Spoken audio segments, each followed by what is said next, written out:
Okay, I think all of us had some lunch, or most of us, and we are ready to listen to the second part of today's sessions, so the afternoon session. My pleasure to introduce my friend and in some sense master from Spain, from the University of Vigo, full Professor Francisco Botana. He will chair the afternoon session, and I give him the lead right now. So Paco, please start. Okay, thank you.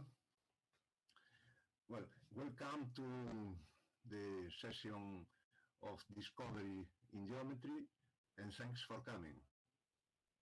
We have, as standard, an invited talk and 4 regular talks. Pedro, is okay, the sound?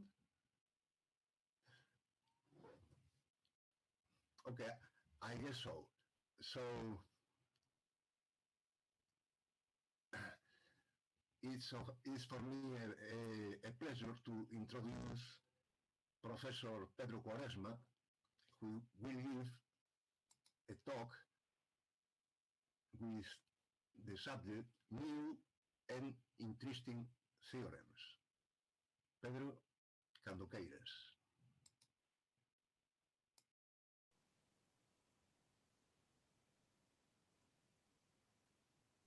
Thank you, Paco.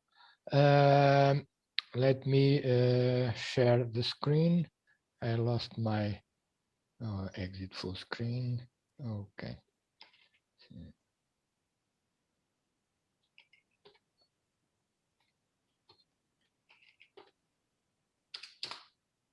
Okay.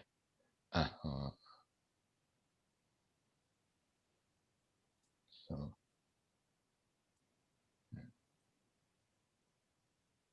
Yes, now we okay. can see your. Sorry, I saw I lost for a minute my PDF to another PDF, and then I had to recover it. Okay, thank you. It is an honor and to be here in ADG as an invited speaker. I'm a long-term author, attendee of ADG. And it's very interesting to be with the community once again. I hope that next time will be physically, not in this way. Okay, let's begin. New and interesting theorems and grading proofs. This is a joint work with Pierluigi Graziani from University of Urbino, Italy. And let's say that the pandemic is good for working at home.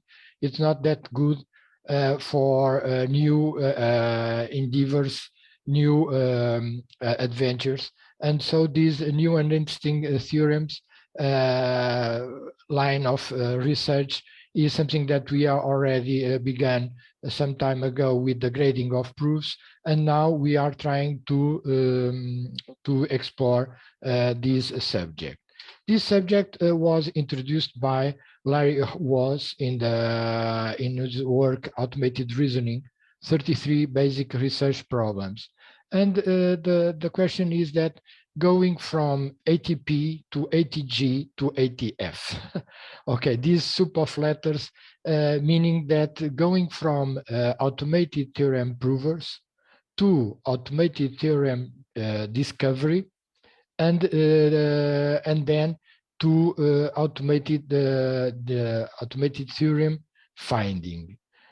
What properties can be identified to allow an automated reasoning program to go from proving conjectures to find new and interesting theorems? Okay, 2 big problems in the apparently simple sentence. Discover new theorems in an automated way, and from those discovered, select the interesting theorems. This is an open question. I think it will be always in some way an open question, but many authors already approached the problem, and we found that at least two major attempts can be identified. Puzes et al. In 2006, Puzes, Gao, and Sutcliffe wrote automated generation of interesting theorems. But the first part, the automated discovery, is automated generation. They identify the different forms of proceed. Inductive, from facts to conjectures. Okay, this is good because we are working in the domain, getting the information from the domain to make conjectures, but is of course unsound. We sometimes the observation, and for instance in geometry we know that very strongly, that sometimes something that it seems to be true, no, it's not. It's one approach that it's very interesting. We can reason about constructions, but going from the construction to theorems is another step. Also generative, that means mechanically manipulation of symbols. Okay, we can go a bit longer, but again, unsound. Manipulative, generate conjectures from existing theorems. If the manipulation are satisfiability preserving, then we are generating theorems. But the question of producing interesting theorems remain unsolved. This must be addressed by other means. And deductive, application of sound inference rules to axiom. This is sound, but again, how to avoid the generation of uninteresting consequences and interesting theorems is something that must be addressed by other means. This is the discovery. Then we have the how can we choose from the generated theorems the interesting ones. Continue in the work of Puzes et al. They design a system. We will speak about it as very in the next slide. They designed a system where they have a preprocessor, discarding obvious tautologies and applying filters. And the filters are, they talk about these filters. Obviousness, the number of inference in its derivations, weight, complexity, surprisingness, intensity, adaptivity, focus, usefulness. These are all about the form of the proof, the number of inference, the number of symbols, the number of distinct functions, the number, the measure of new relations between okay, and the syntactic, and also about the relations between elements of the proofs. Now, for instance, the usefulness, it's they try to measure how much an interesting theorem has contributed to proofs or further interesting theorems, meaning that they see this kind of filtering into, let's say, classes. One is about the elements of the proofs, of the conjectures, sorry, and the other about the relations between those elements. Adaptivity measures how tightly the universally quantified variables of a formula are constrained. Focus, measure the extent to which formula is making a positive or negative statement about the domain of application. So their system, they call it AGINT, automated generation of interesting theorems, is like this, the overall picture. So they have an ATP system. They have a first set of support approach, meaning that at the first run, they are using only the axioms as the set of support for the ATP system. And from those axioms, the system began to derive logical consequences. Then the preprocessor for the classification, runtime filters, taking off the kind of tautologies and applying the filters we have spoke about. Then after applying these filters, they get candidate theorems. From those candidates, they rank the theorems, and then they try to filter out the non-interesting theorems, obtaining only the interesting theorems, and feeding back the system with the top theorems, the ranking theorems in terms of the interesting the top ranking interesting theorems. And so they will add those theorems for the set of support, and the system will run again and again and again. This, of course, a system that has many things that are still to be addressed, but is the one approach that I think it's well thought, and some of the things we will see are consistent with other groups that approach the same problem. So a preprocessor discard obvious tautologies, and then applying the obviousness, weight, complexity, surprisingness, adaptivity, and focus filters. The ranking, the static ranker will measure how much a candidate theorem has contributed to proofs of further interesting theorem. So it will take the ratio of its number of interesting descendants over its total number of descendants.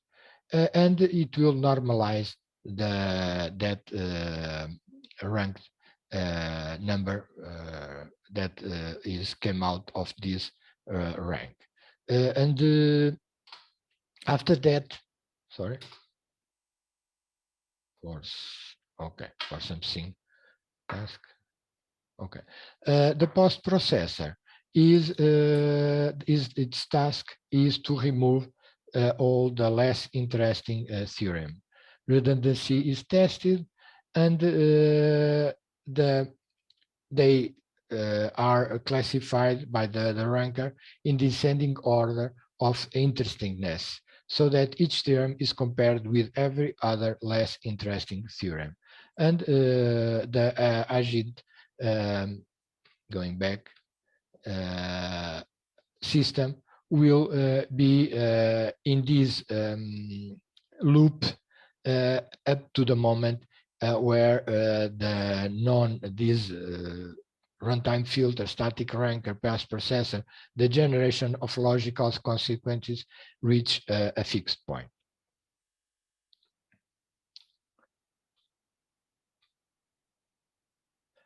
They evaluate the system. They evaluate in terms of the puzzles domain of the 1,000 of problem of theorem provers. For theorem provers, the problem library of Sutcliffe, and also from a set of problems from axiomatization of set theory given in Max Casland and others. They use the automated theorem prover, they used also the author 3.3 for post-processing, and they claim that agent generate and identify interesting theorems that are not mentioned in the original problem. So they claim that they obtain some degree of ATF system, automated theorem finding system. So this is one approach. Another more recent approach is taken by the Gao and group. This paper is from 2014, but you can find in the bibliography in this presentation other papers from this group, others from 2018, and I think, I'm not sure now, 2019 even. So this is a group that is still working on this approach, and they take a bit different approach because they rely on a strong, relevant, logic-based forward deduction approach. So they use the forward deduction, but in a strong, relevant logic-based system.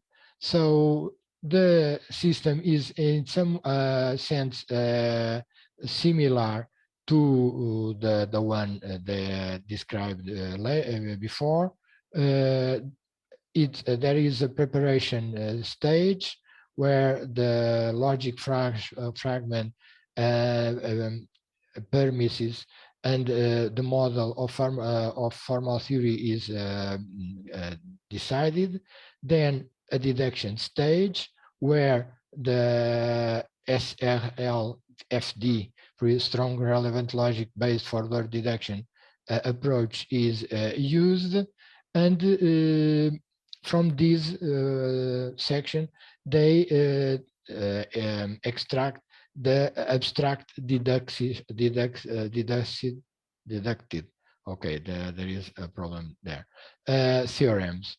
So the abstraction is a question of theorems in geometry that happens a lot. Theorems that are similar but different in syntactic terms. They are abstract to a level where those differences are not relevant.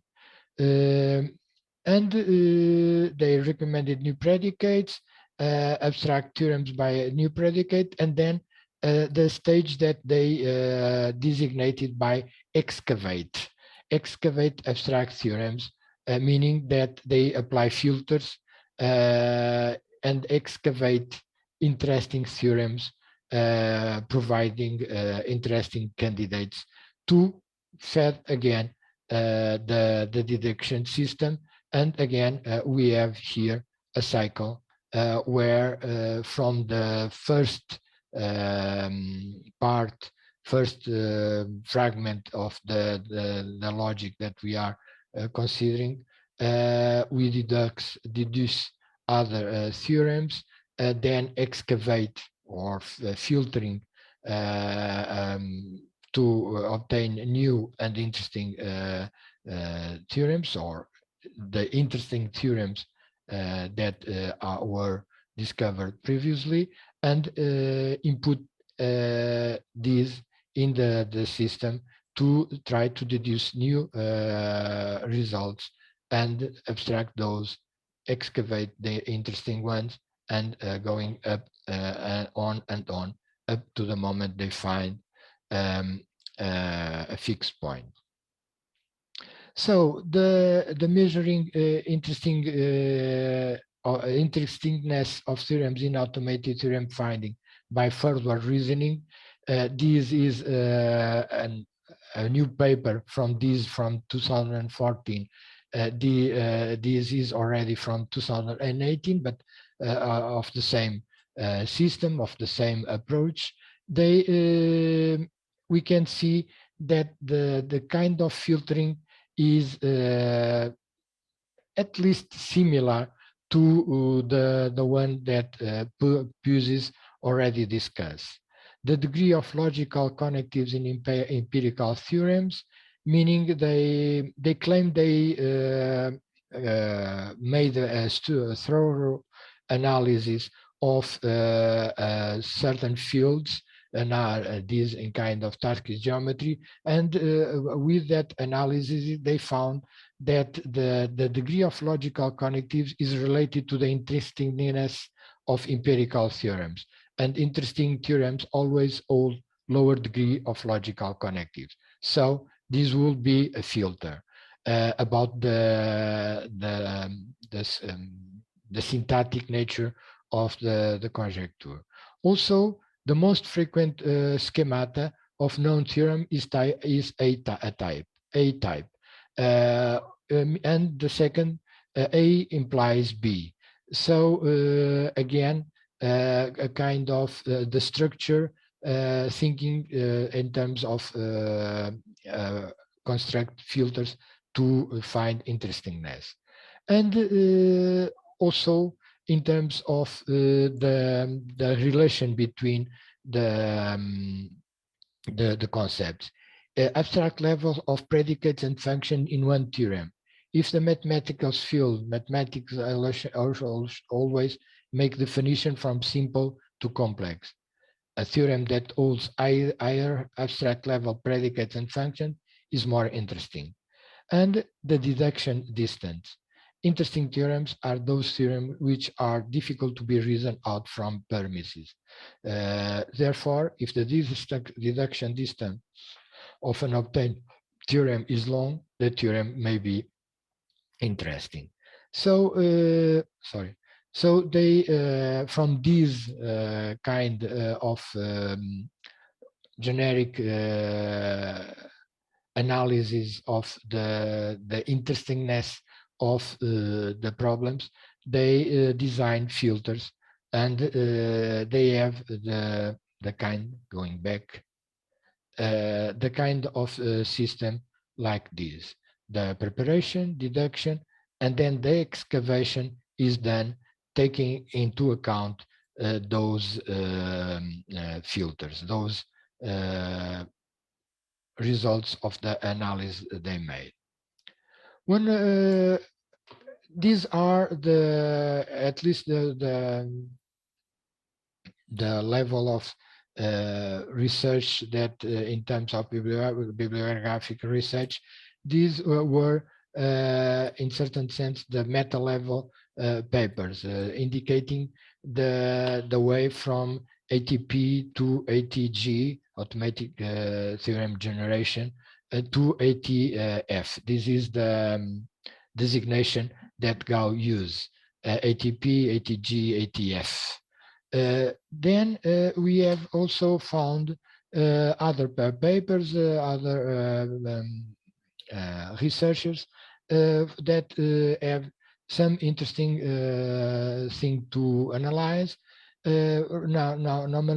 Namely Colton and others on the notion of interestingness in automated mathematical discovery. They survey 5 mathematical discovery programs. Those programs are of the manipulative type, generate conjectures from existing theorems, and the filtering they use are similar.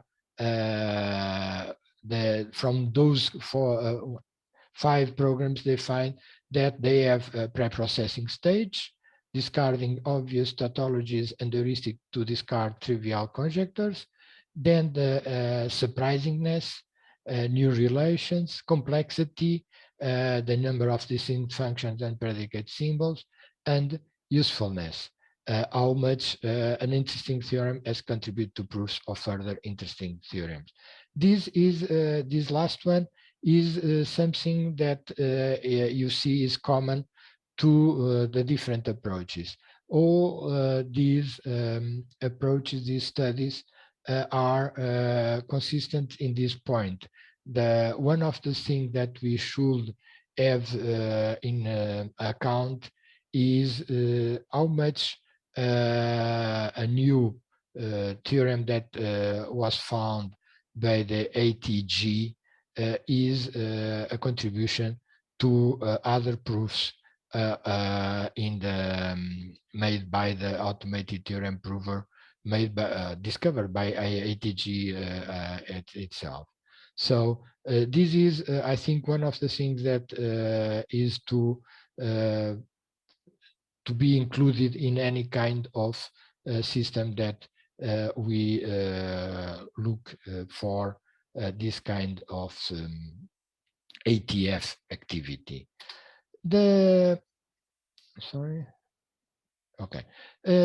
In a more practical terms, there are already programs that without trying to filtering, for instance, the results are dedicated to automated discovery. For instance, the deductive databases method is able to reach the fixed point of a given construction. From a given construction, this method, by deduction, can go and find all the properties, all the possible relations that can be deduced by this construction, taking into account the axioms of this method. But also, there are lots of other papers about, for instance, using the algebraic manipulations, automatic discovery of theorems in elementary geometry, ratio and values, dynamic symbolic interface for geometric theorem discovery, Botan Valcarte, towards automatic discovery of geometric theorems in Geogebra, Kovacs and you, and of course, we will attend. I'm very interested in attend the next talks that are about this, the discovery in geometry, in four presentations that will address the discovery in terms of the geometry. Our approach to this is, on this point, usefulness. Measure how much an interesting theorem has contributed to proofs of further interesting theorems. This is something that deserves to be further explored, and I think we will work on that. But I'm okay, I have 4 minutes. I will not have time to explore the next topic in full extent, but I think one of the things that can also contribute to find the interesting theorems is about their proofs. So grading proofs in order to establish a readability criterion. This is something that is already explored by Shu and his group, by Brugin, Wiedek, and also by myself and Graziani. And we can ask, interesting ITP theorems must have readable proofs.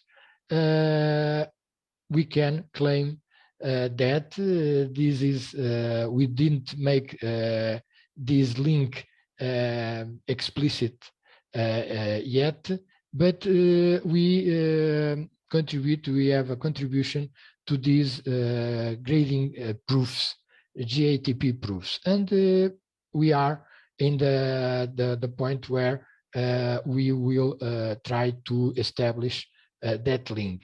Interesting ATP theorems, readable proofs. Is that a direct link, or is one more filter? We are jumping from the conjecture to the conjecture and its proof. And we, in the few minutes I have, geometrography, readability, coefficient of a proof. What is this? The TML criterion is designed to take the metrics of the area method proofs, and it is in terms of time, max number of polynomial terms, and elimination lemmas. Okay, I will jump this. The bridging factor is the ratio of informal rigorous proofs and the formal proofs. And they claim that the formal proof must be at least 2 to consider to be readable. Our approach use the geometrography. Geometrography was proposed by Lemoine in the early 19th, and they design, or the Lemoine designed, 2 coefficients: coefficient of simplicity and coefficient of exactitude. The coefficient of simplicity measures the simplicity of the overall construction, a construction by ruler and compass, so Euclidean plane geometry. The exactitude is related to the problems of physical manipulation of ruler and compass. Is no longer useful. We modernized this to taking in consideration DGS, dynamic geometry software. So the question of exactitude is no longer important, but the simplicity is still something that we can continue to consider.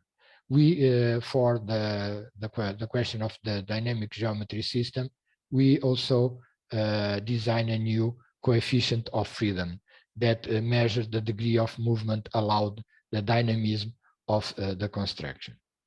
From this, we jumped to the proofs, saying that we have for the area method, we apply this to the area method. We have the coefficient of simplicity of the construction, then the algebraic simplifications, the geometric simplification, and the application of the area method lemmas. And okay, one more, 2 minutes more, please. And we reach to this readability formula. The geometrography readability coefficient of proofs. The simplicity coefficient of the proof, so the number of all the proof in terms of all the steps and their weight, but less the number of steps to take off all the repetitions away.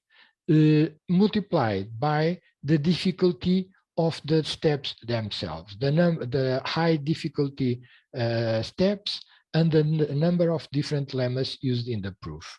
And we reach to clustering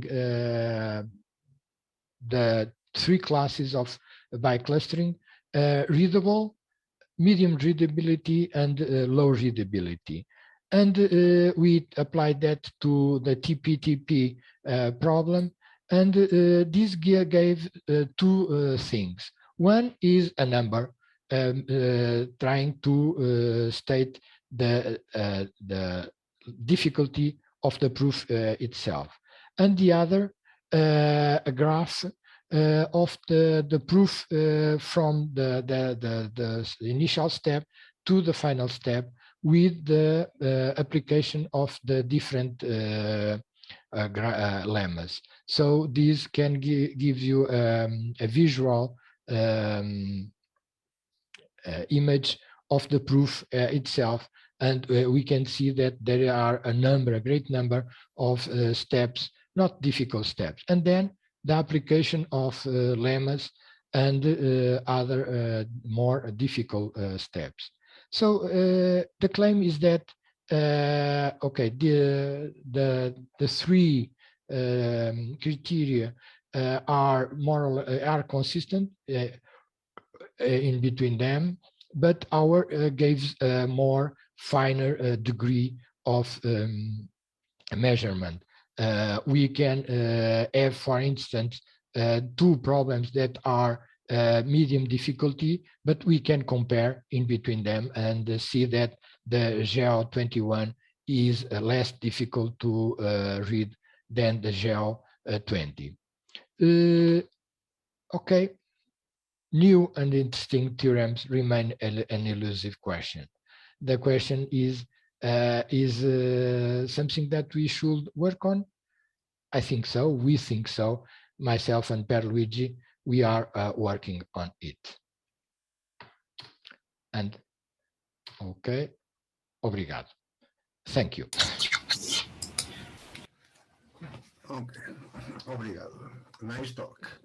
Thanks for the presentation. So we have 5 minutes for questions. Do we have anyone?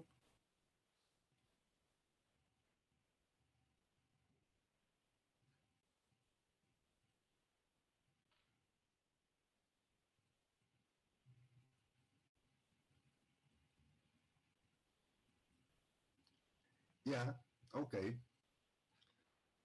Sultan, please go. Very interesting talk. Thank you, Pedro. Well, it's something like you want to tell how beauty, how art can be identified automatically. And just this week, I got a web page from my son, and I copied the link here to well, where is it? 1 second.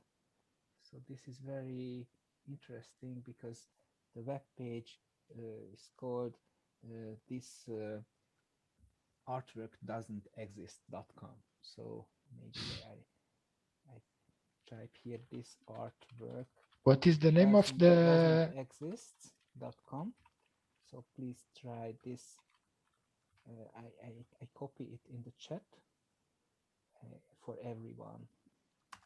So this should. This artwork does not exist.com. Yeah, so this is something. No, this artwork does not exist. Sorry, no, for some reason. No, sorry, it does not exist on without the last S. Sorry, wrong page. Yes, the second one. This should work. This should work. And in this case, you get all the time something new, like a new theorem. Of course, not 100% the same concept, but similarly, there is a web page. This person doesn't exist. This cat doesn't exist, and so on. So there is an algorithm in the background that is able to classify things made by artificial intelligence or some algorithms and try to learn if this is beautiful, surprising, okay, or simple, or too complex. So this is somehow the same direction and very interesting. So thank you. Okay, thank you. Okay. Any other question? Yeah, Pascal, please. Okay, thanks to your talk. I have the feeling that the notion of interestness is very difficult to get, and I was wondering what you think. If you think it will be the same things in 10 years or in 20 years, because it seems to me that it depends on the modern tools. What do you think of that?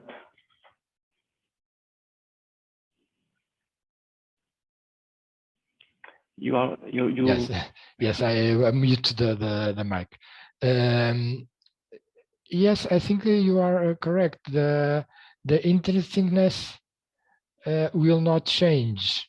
The kind of things that we are considering, okay, it can change in the sense that new, more interesting theorems will surpass the others. But the filter in itself, if we consider those kind of filtering that I said, the usefulness, the measure of a theorem in itself will change over time.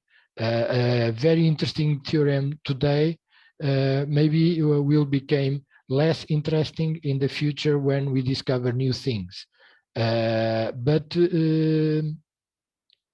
the filtering itself, this usefulness in itself, the measurement is, I think, it will be useful now and tomorrow.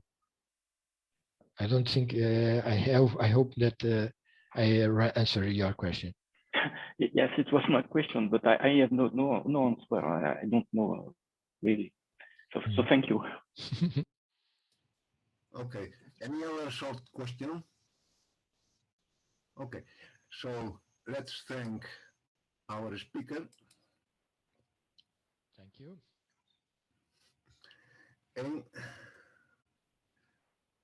now we are going with regular talks. The first one will be given by Pilar Vélez, a colleague and friend, and his title is Geogebra Discovery in Context. So, Pilar, when you want. Thank you, Paco. I am sharing my screen.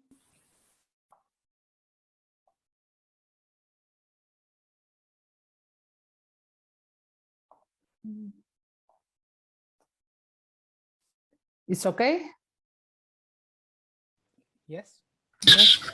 Okay. Okay, thank you, Paco, for the presentation, and thank you to the ADG organizers, in special to Zoltán Kovács and Pedro Giannissis. The objective of this talk is to show you about through examples the performance of some new commands and features in GeoGebra automatic reasoning tools. This is a joint work with Tomás Recio and Zoltán Kovács. And our work project has a main aim. This aim is to go, in the words of Pedro Quaresma, from proving to discovery. GeoGebra automatic reasoning tools are tools to explore, discovery or proof some conjecture that has been guessed by the user. Our objective is to discover theorems without guessing any conjecture.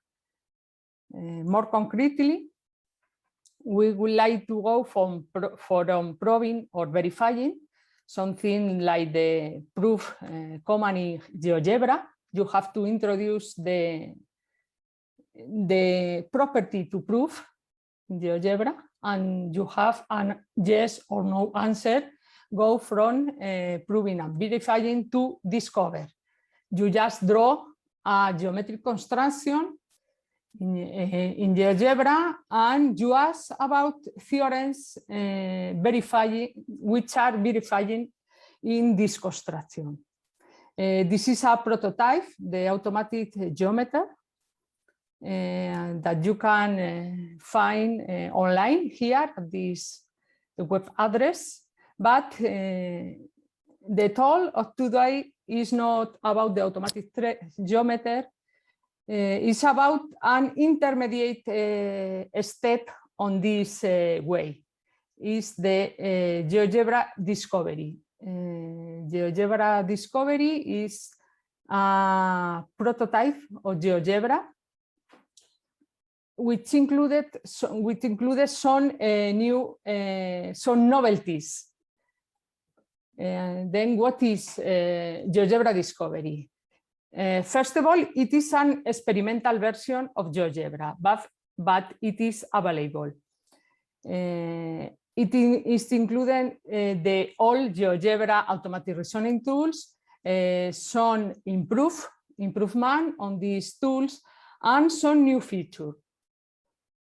It is under development, and it is not yet included in the official GeoGebra version. Some tools will be included soon. You can find an online version in this web address based on GeoGebra 6. There is also a desktop version based on GeoGebra 5, and the GeoGebra discovery website where different versions are updated and are explained. What are the tools and commands in GeoGebra discovery? The first four commands, proof, locus, envelope, and relation, are tools available in the official GeoGebra version. But here they are improved. In special, the relation one, the relation tool. Relation is a tool that allows to discover relation holding between some concrete elements we choose in a figure, in a GeoGebra figure. This tool has been improved, has new features, and includes also inequalities. Moreover, we have two new tools, the discover and the compare command. The discover is very new and it works very good. Discover all a collection of theorems holding and involving one element we choose in the construction we are dealing with, and include also inequality relations. I will center not in inequalities because next talk by Kovacs, Brown, and Badja will talk about these new possibilities in GeoGebra dealing with inequalities. I will center in relation and discover and his new possibilities. Let's start with an example, a famous example from the ISME study school math in the 19th. This geometric problem proposed in this document involves a square, is diagonal, and the segment from one vertex to the midpoint of the opposite ones. And the first question of this problem is if these three segments appearing in the diagonal in the intersection with the other segments are equal. And we check this construction with GeoGebra with the relation tool. Here is our draw in GeoGebra, and we ask GeoGebra about the relation between F, N, and M, the two first segments.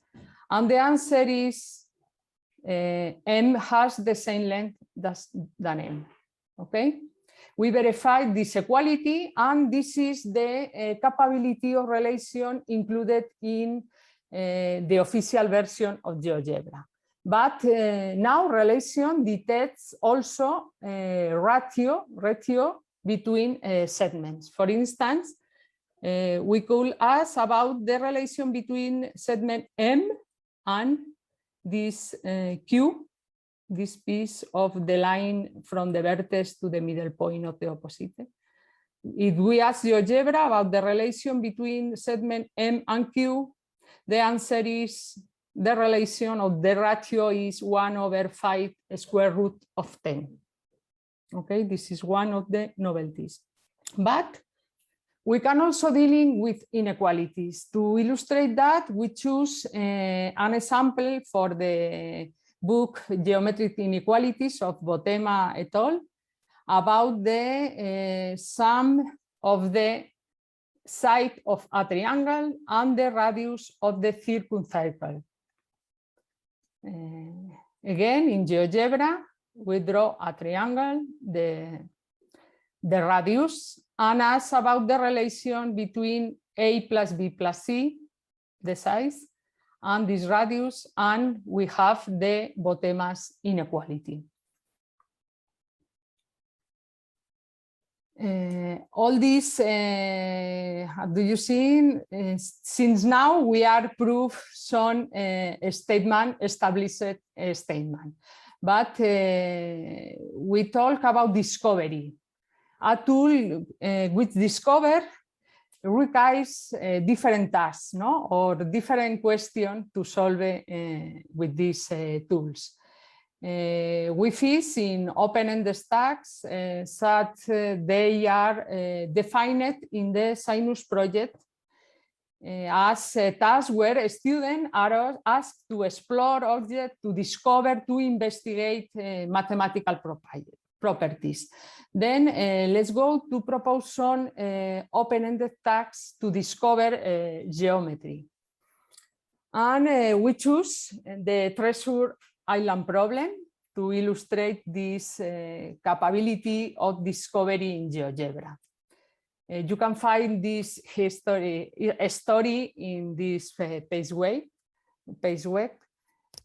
but the history comes from a book 1948 by George Gramo, and the story is a young man find in the attic of his grandfather a paper with a map of a treasure in an island. And the story, let's see, a picture is as follows. The map illustrates a situation like that. In the beach of this island, there is a gallows and two trees, a pine and an oak. To find the treasure, one must to start in the gallows and walk to the pine.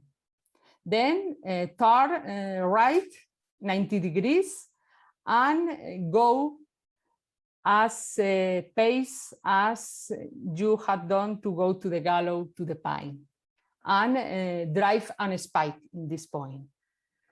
Came back to the gallows and go to the oak, count the paces, and then turn left 90 degrees and go the same number of paces and put another spike.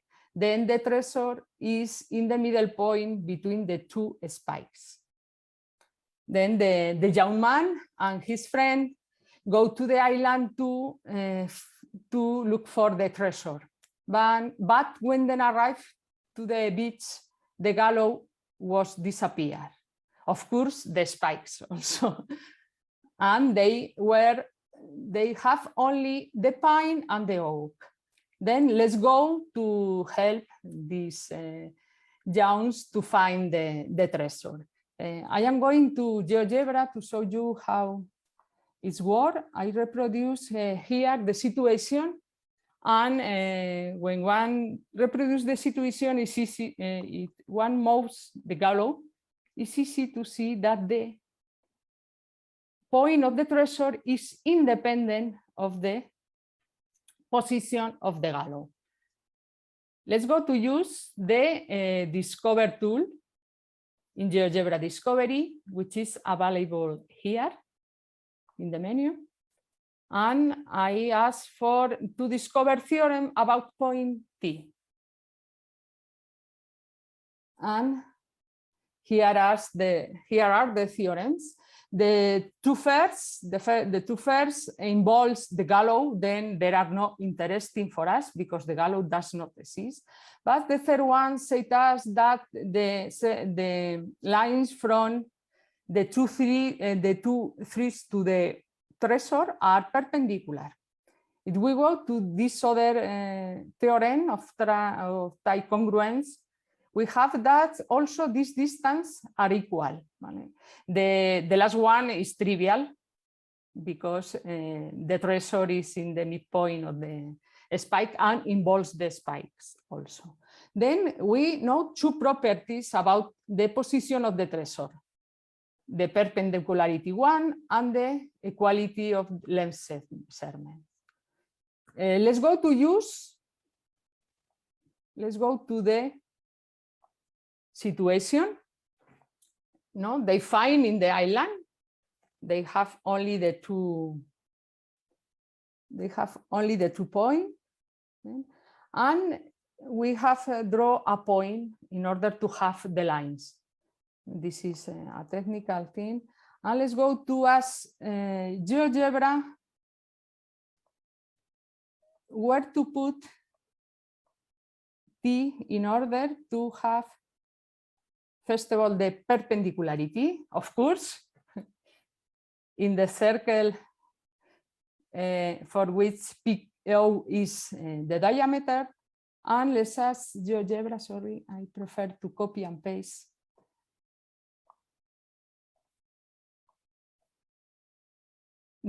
Where to put, using locus equation, where to put T in order to have the same distance for these two segments.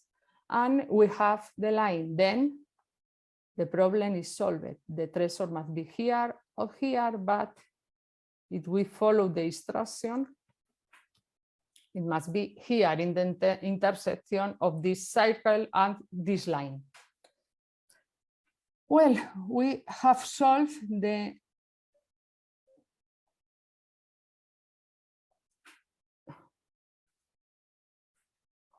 this problem, this open problem, using GeoGebra automatic reasoning tools.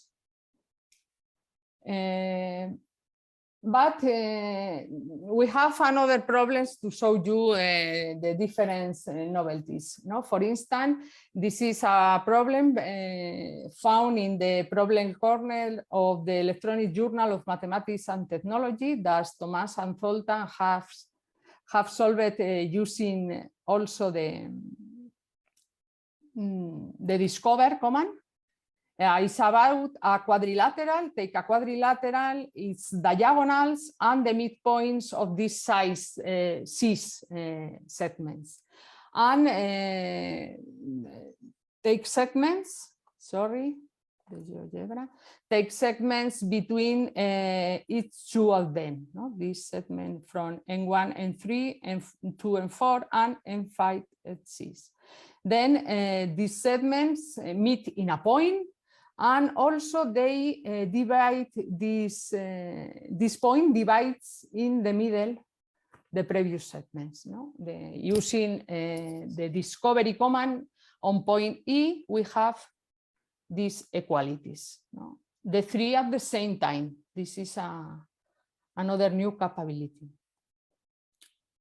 Another theorem, the altitude theorem, is a well-known theorem, but here the proposal is to find what kind of triangles verify the altitude theorem. We draw in GeoGebra the triangle. Here are only the vertices A, B, and C, and it's well known the altitude theorem is a relation between the altitude and the projection of the altitude on the base. If we ask GeoGebra to prove the altitude theorem in a general triangle, the answer is false, as you can see in the left. Then we ask GeoGebra where to put C in order to verify the altitude theorem using locus equation, as you can see in the input bar of GeoGebra in the slide. When we ask GeoGebra about where to put C, we have the following quartic, consisting on a circle and an hyperbola. Analyzing this result, we have the two following situations. If we put the vertex C in the circle, obviously we have a right triangle. This is Thales' theorem. We have a right triangle, and we all know that the altitude theorem verifies over the right triangles. But we have more possibilities following GeoGebra automatic reasoning tools. We can put the vertex on the hyperbola. And after some manipulation, we discovered that these triangles are not right triangles, but we call it a pseudo right triangle because they are triangles such that the difference between the two angles in the basis is 90 degrees. So we rediscover here the altitude theorem.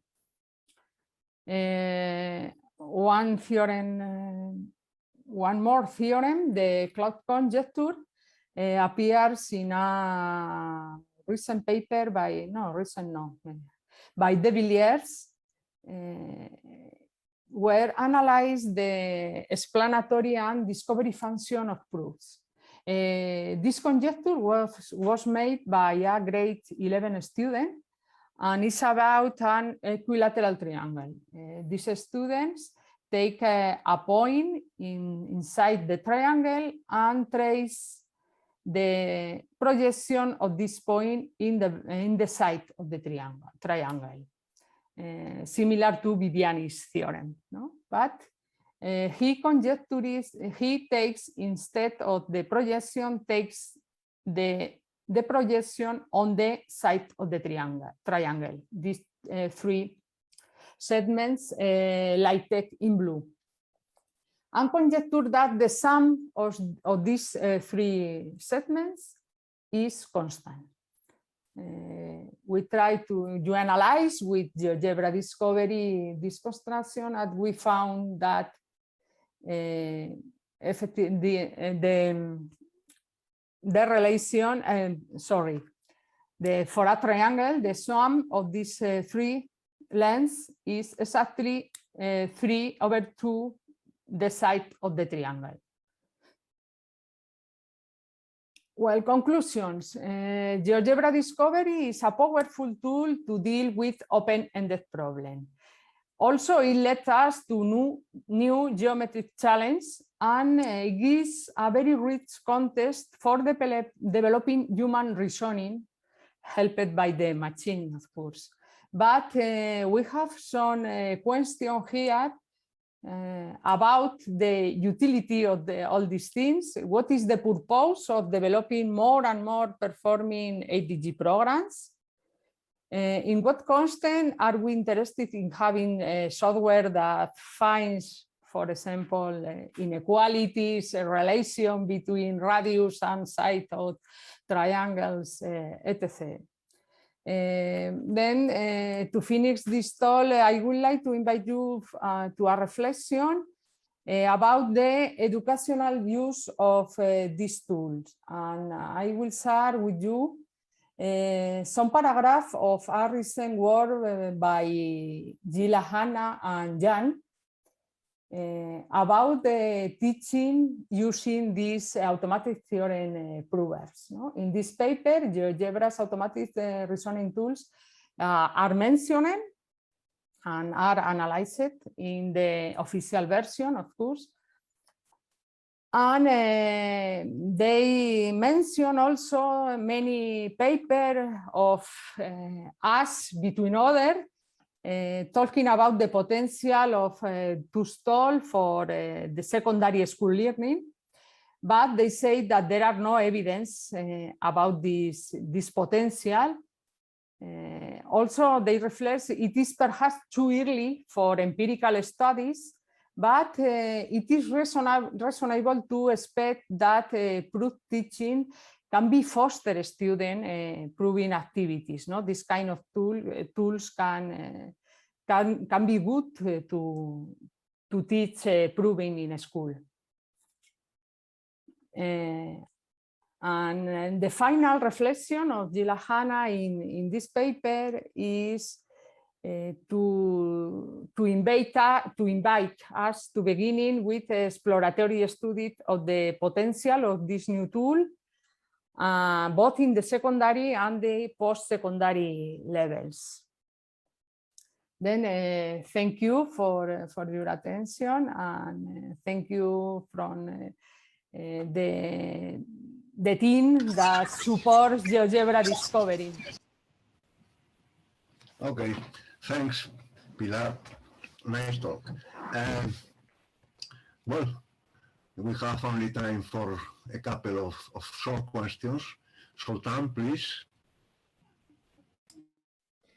I didn't want to ask, it was just a thumbs up, not a question. Okay, thanks, Sultan.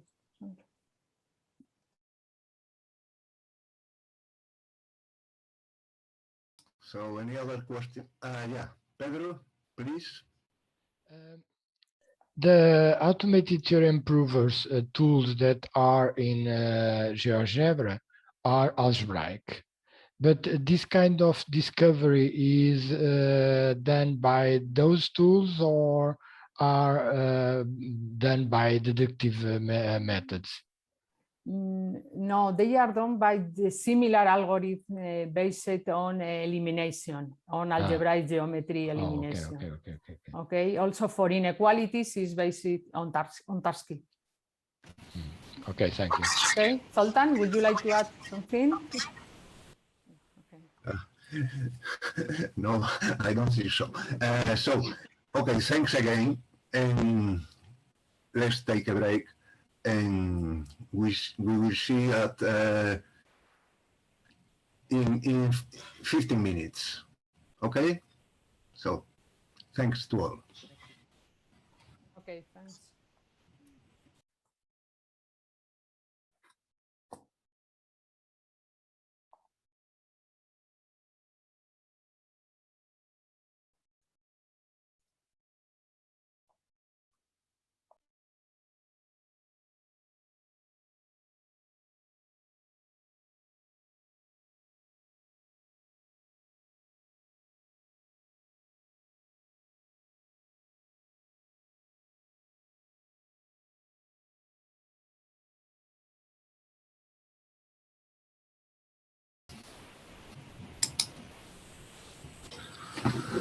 Okay,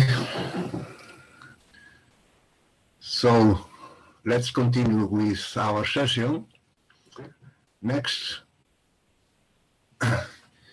presenter is Philip Todd, and he will talk about a method for the automatic discovery of angle theorems.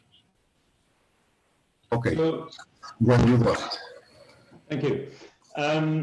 So this talk was motivated by the comments of a reviewer on the angle engine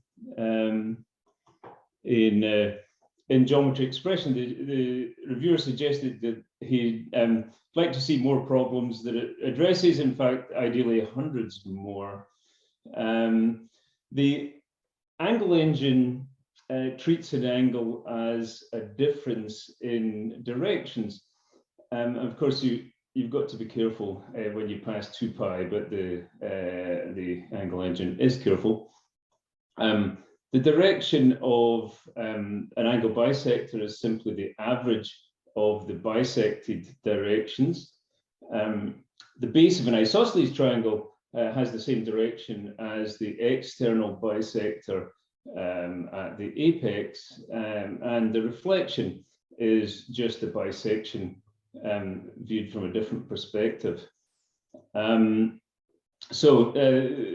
Applied to this example from Archimedes, the angle engine will turn it into a linear system where the first row there corresponds to one isosceles triangle, the second row corresponds to another isosceles triangle, and the third row corresponds to the given angle. Solving the linear system gives an expression for the difference between the directions 3 and 4, which is what is asked for. So my plan for hundreds of theorems was to look at the matrices generated by some theorems that I liked and see if I could find similar matrices and generate theorems from those matrices. So here's a matrix. Every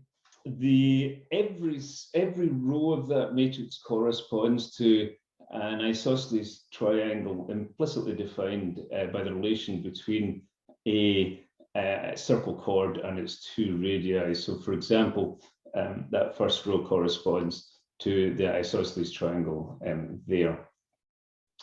Now, I could reimagine this matrix as, I could reimagine some of the rows of the matrix, not as isosceles triangles, but as angle bisectors, and generate an entirely different theorem from the same matrix. So it's gone from 1 to 2, which is some progress. Here's another matrix, all of whose rows correspond to implicit isosceles triangles, whereas here is a matrix where 2 of the rows correspond to actual explicit reflections. The interesting thing is that these matrices, although they're different, have the same shape. They have non-zero values in the same places.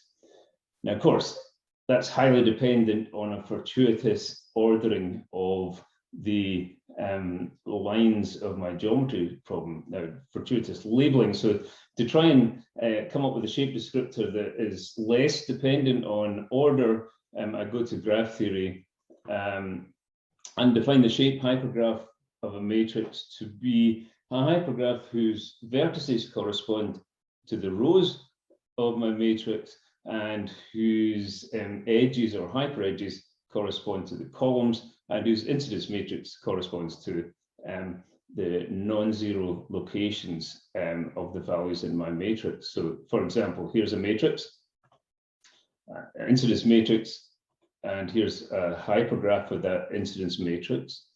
If we look at the vertex 1 of the hypergraph, that corresponds to row 1, and we see it's incident to our edges 1, 5, and 7, which corresponds to non-zero values being present in column 1, 5, and 7 of my matrix. The 5th column here is special. It's the only column that's got 3 rather than 2 non-zero values. So here's the shape hypergraph for this matrix, and you see it's got a couple of special locations. There are 2 half edges there, and they correspond to the 2 columns which have a single value in them.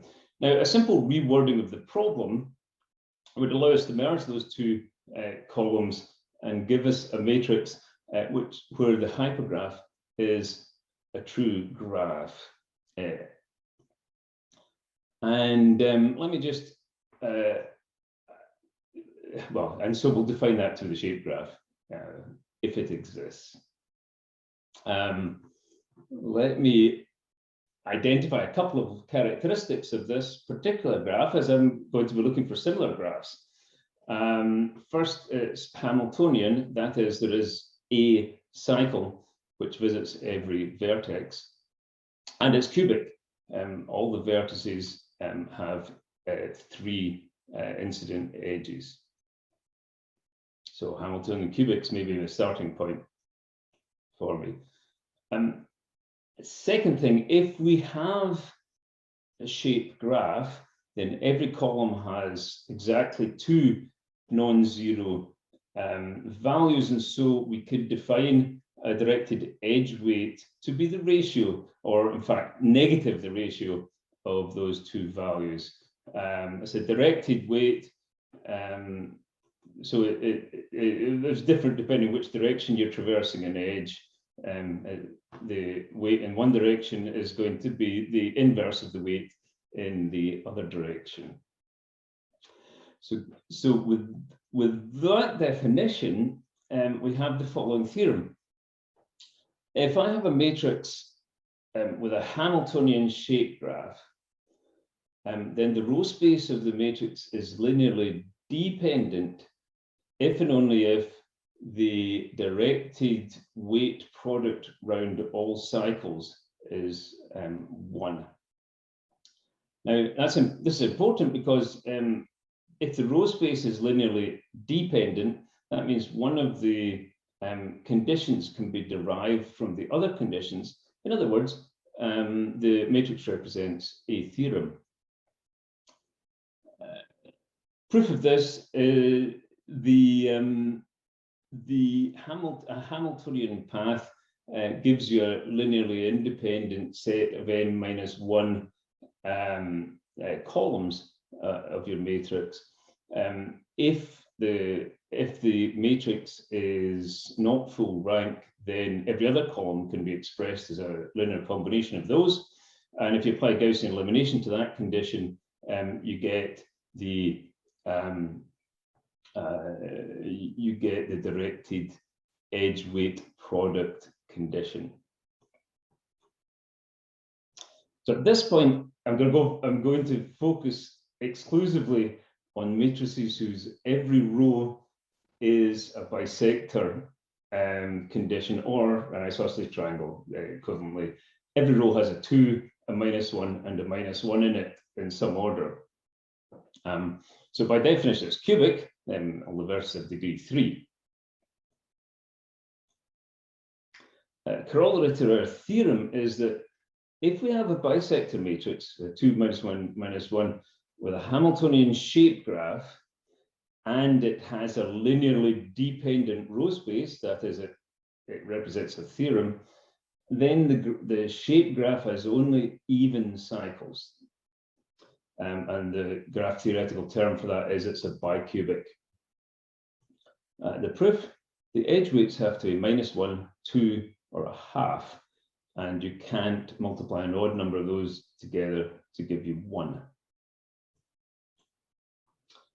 Well, bicubic graphs are quite few and far between, and they get fewer and further between as n gets larger. Cubic graphs only have an even number of vertices, but we can see that for n equals 8, which is the situation we've been looking at, there is only one bicubic, and therefore it's not a surprise that the two theorems we looked at had the same shape. Well, my shape graph gives me a picture of where the non-zero values are in my matrix, but it doesn't give me the whole picture of the matrix because it doesn't tell me which values are 2 and which are -1. To do that, I'm going to decorate the graph with some arrows. Each arrow represents a 2. I've drawn the arrow going from the row to the column that the 2 lives in. So for example, that arrow represents a 2 that's living in the 5th row and the 4th column. And with that decoration, our edge weight product criterion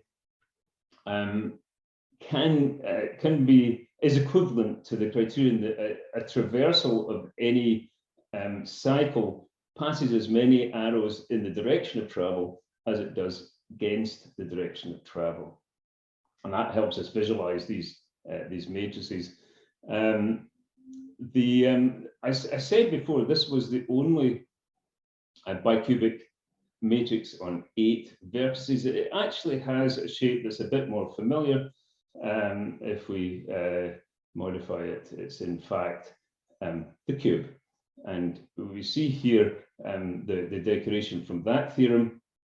The question, this leads to a fun problem. How many ways can you arrange the arrows on a cube and maintain the cycle property that as you traverse any cycle, you pass as many arrows in the direction of travel as against it? Now, I've given you an interesting problem, but I'm now going to spoil it by giving you the answer. There are 4. This one corresponds to the theorem we've been looking at. This one corresponds to the the reflection theorem, and the other two, one can concoct theorems that go with those. So there's the cube.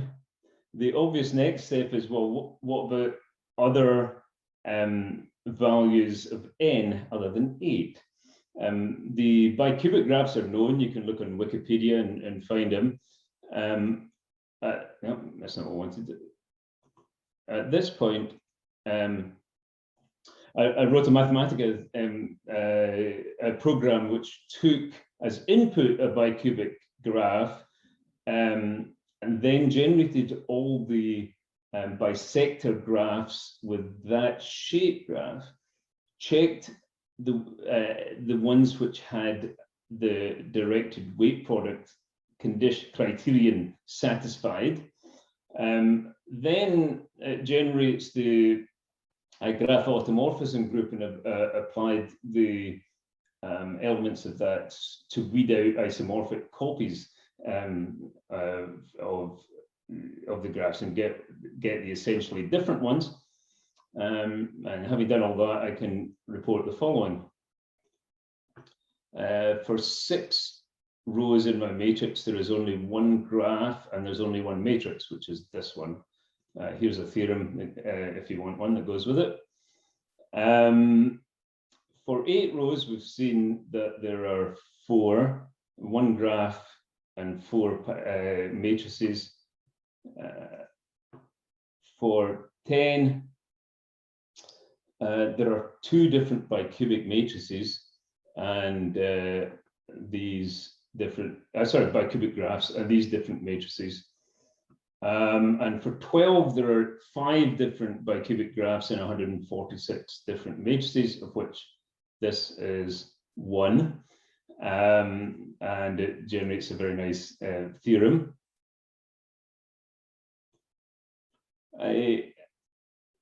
Given a bicubic matrix, there are ways that with this matrix, with this theorem-bearing property, you can modify it in a number of ways. You can remove a row and merge the columns. You can remove the row and merge 2 of the columns, and retaining the theorem-bearing property. So, for example, this is the application of the second approach. Here's an application of both approaches to the same theorem generated from one of the 10-row matrices. Further work. The point of this was automatically generating theorems. If you're happy with theorems that look like this, then that's no problem. However, if you want somewhat nicer theorems, it's a bit harder and it's something that is not yet complete. The stage I'm at with that is looking for heuristics, and there are some heuristics I've acquired. Use circles to reduce the clutter is a really good one.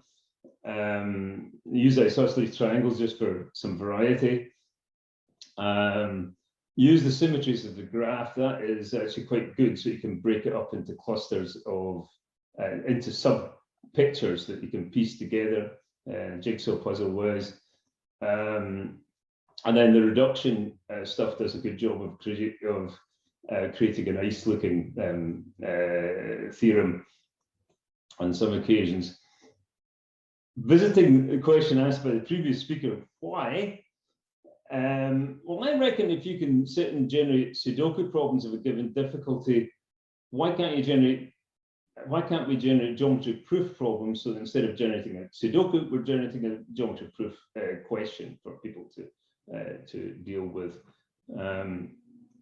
At that point, I'd like to thank everybody for their attention.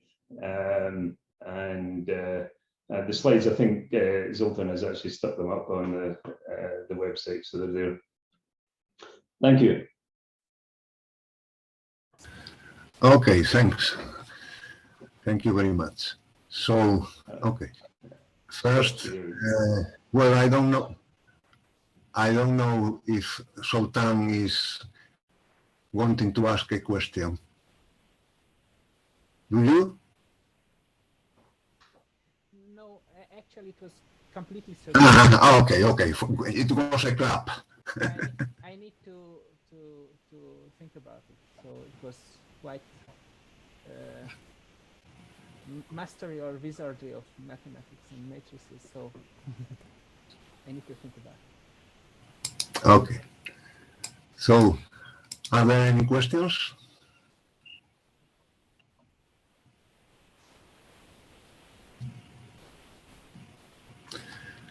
Okay, so let's thank the speaker. Nice talk.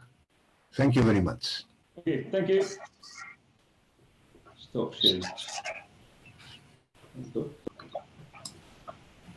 Well,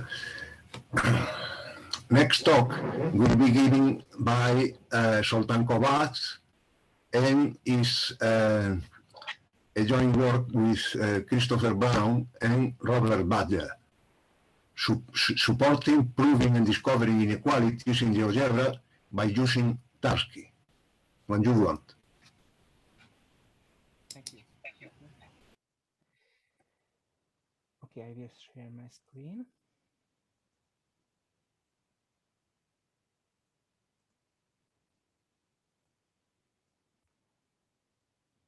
And yes, this is the. Can you see my screen? Hopefully, yes. Yeah. Okay. Welcome everybody. We have been working on this topic with Robert for 3 years, I think. And actually, some other people were involved, including Professor Botana, because he was maybe the first one who inspired us to try regular chains in Maple to do something like that. But for some reason, we chose a different way, and for half a year, Professor Brown is on board in this project, and by using his software tools, I guess CapCAD B is kind of well-known piece of software here, and CAD, so Cylindrical Algebraic Decomposition, this is also quite well-known from the beginning of the series of conferences at ADG. We put together some ideas from different parts of the world, and this is what we can present today. So this is joint work with many people, but we three are the authors of this presentation. So what we are doing here? By using Geogebra Discover, which was mentioned by Pilar in the previous talk, we use fork, a modified version of Geogebra, an extended version, plus a so-called controller web service. It's called Realgeom, and another tool written by, mostly written by Christopher, that are 3 pieces, and they communicate and help the users to find or prove on the one hand to discover, on the other hand to prove problems in Euclidean planar geometry. And of course, such systems exist for some years, but by using Geogebra, we believe that this tool is available for many people right now, and we aim that this will be available also in a web browser like Geometry Expressions for the web. I really like this feature in Philip's system, so congratulations. Okay, so let's go. Geogebra is also quite well known, and the system we are doing or forking has the following features. Pilar already mentioned a couple of new features, but I will concentrate on 2 features, the compare command and proving of inequalities in this talk. And well, we will also start the program very soon to have a taste of these new features. So the system layout is a kind of a technological thing, which is maybe not very interesting for you, but maybe. So GeoGebra 5 is one element, real geometry is the second element, and well, in this figure you cannot see a Tarski, just CapCut B, because this is of September 2020. So 1 year ago we had this with Robert, but then we learned that CapCut B is a kind of slow technology compared to Mathematica. Mathematica was the fastest player in this story. So after then we had some improvements in CapCut B, we learned that it is much better to outsource the problem to a new system, Tarski, written by also by Chris, and this Tarski can optimize the input for CapCut B. So we have currently this kind of layout, and we removed some other systems from our focus. So this is how it looks like at the moment. We have GeoGebra, the real geom system, Tarski, and also a free version of Mathematica for developers. Wolfram script is also available. So this is the current way how it works. And what we plan is for the future, hopefully we can integrate everything in one application, and we will be able to deliver the system as a web site application, only a web version of GeoGebra to use everything at one place. So this is what we plan at the moment. This is just an ongoing work. Okay, what to do with the Pythagorean theorem? Well, everybody knows the Pythagorean theorem, but what happens if we leave the hypothesis that here or somewhere there is a right angle? So we ignore this assumption. We consider only a normal triangle, an arbitrary triangle, and we want to know if the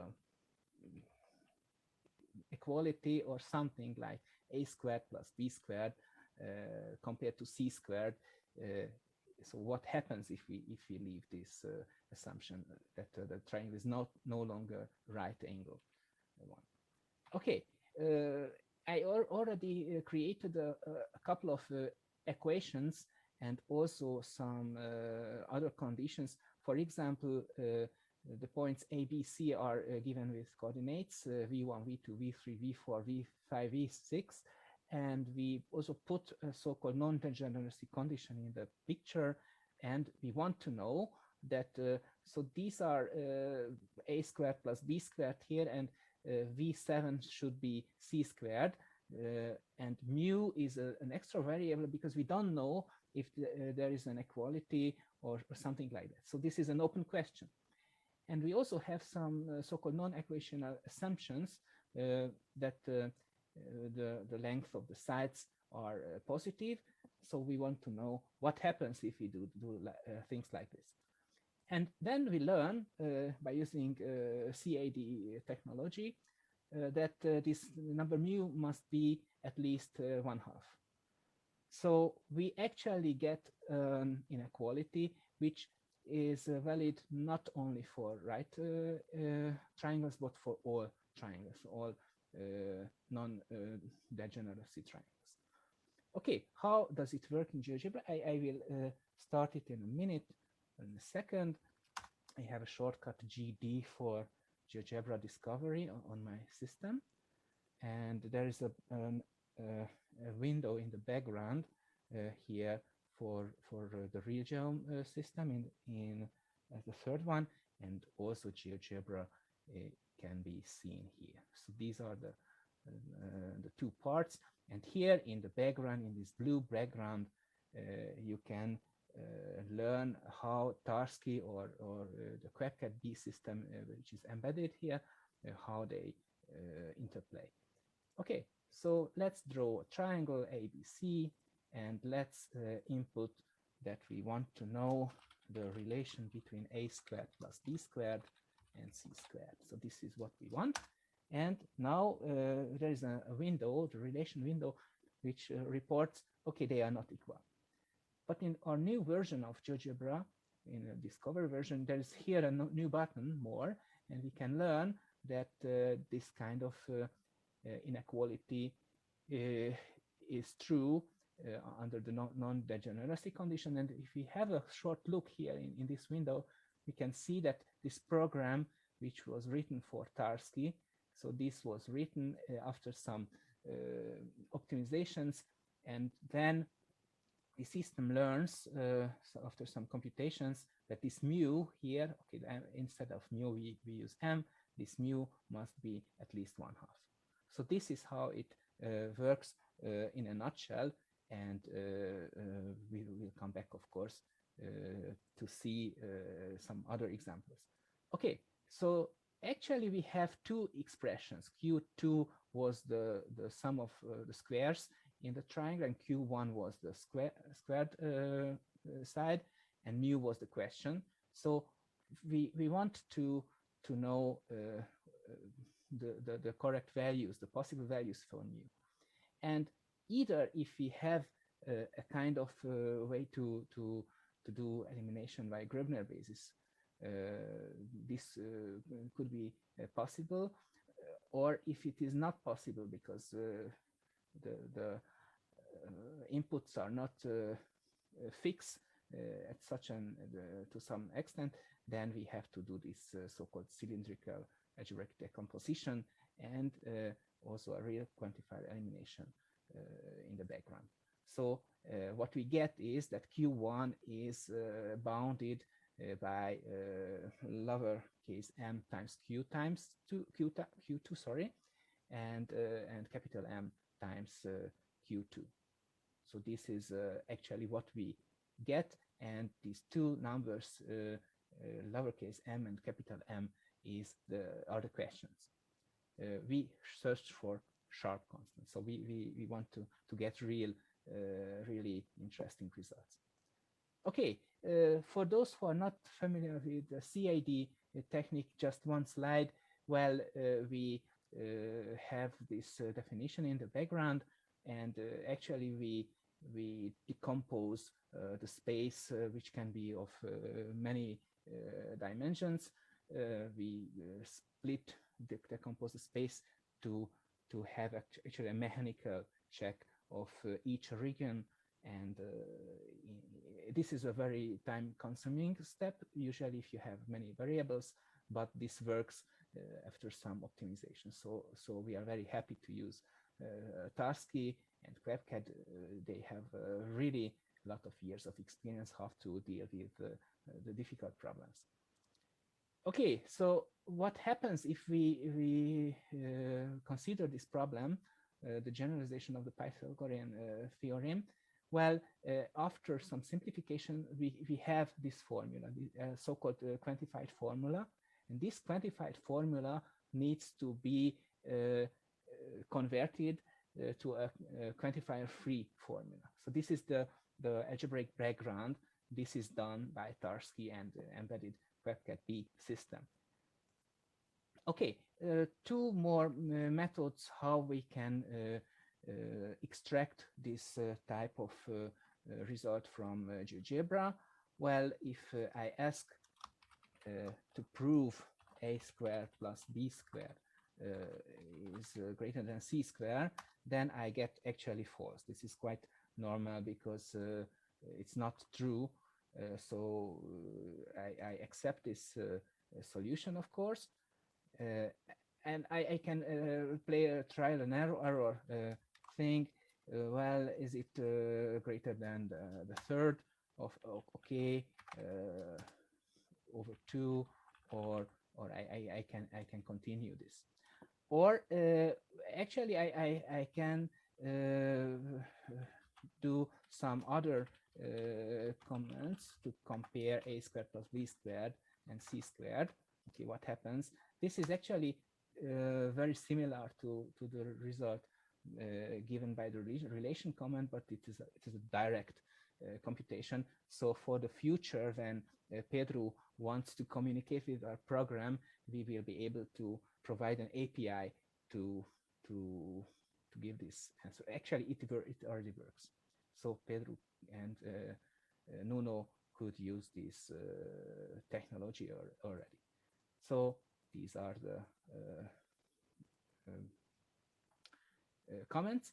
And if we are lucky, we can also do some more, some simpler technologies.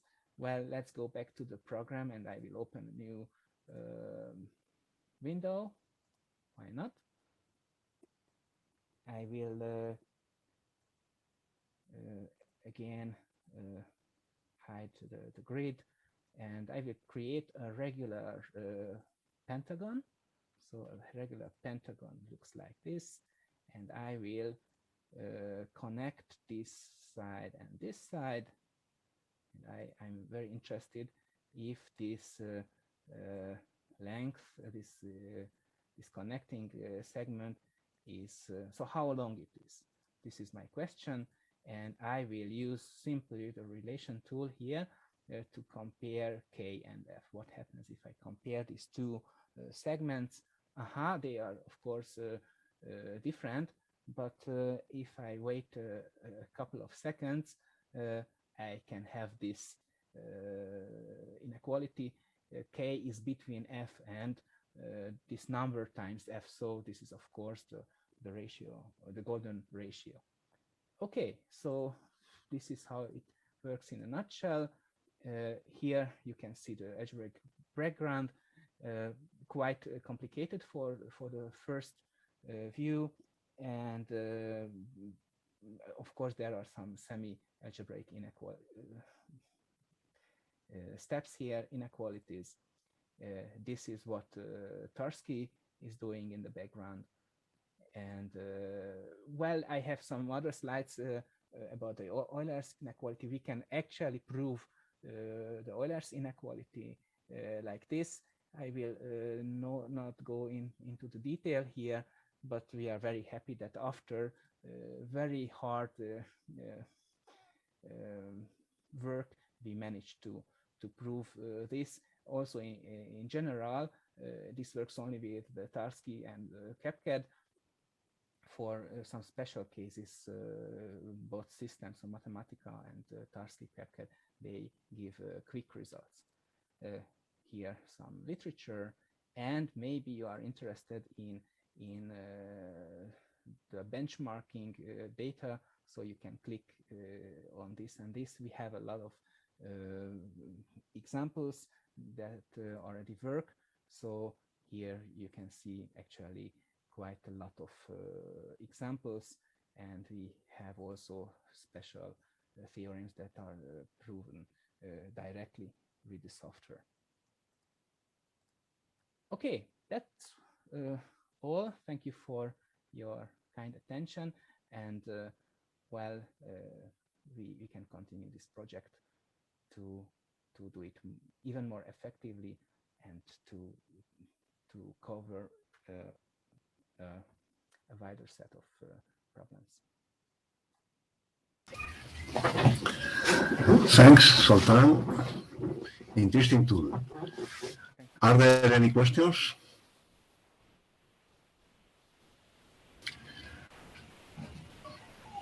Okay, Pedro. Thank you. Zoltan, this is a kind of black box approach. You don't, I don't think that you will ever have readable proofs. Do you have any kind of thought about that?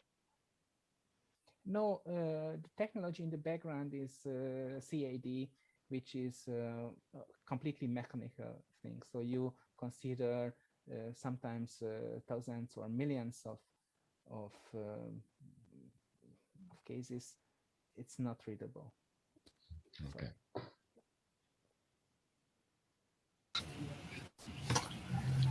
Any other question?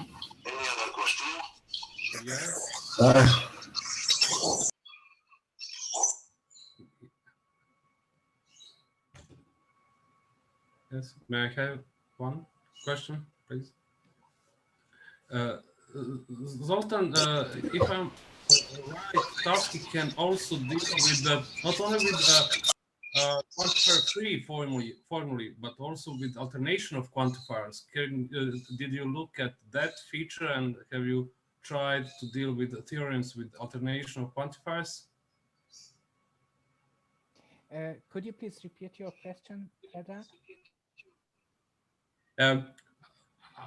I think that Tarski could deal with theorems that are not only quantifier-free, but they can also have alternation of quantifiers, so they can have both universal and existential quantifiers.